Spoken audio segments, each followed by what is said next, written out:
একটি দুটি বছর নয়, প্রায় ১৩টি বছর ধরে গৃহযুদ্ধের জাতাকলে পিষ্ট সিরিয়ার বাসিন্দারা।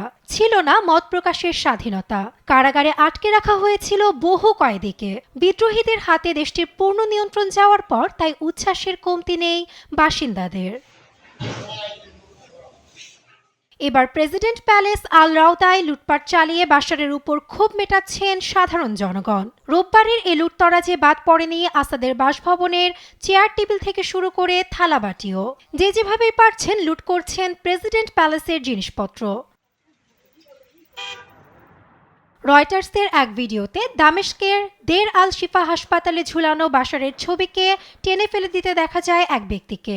শুধু বাশারের ছবিই নয়, জনরোষের হাত থেকে রক্ষা পায়নি বাশারের পিতা সিরিয়ার সাবেক প্রেসিডেন্ট হাফেজ আল আসাদের মূর্তিও। সামাজিক মাধ্যমে ভাইরাল এক ভিডিওতে সাবেক এই শাসকের মূর্তিকে রশি ধরে টেনে নামাতে দেখা যায়।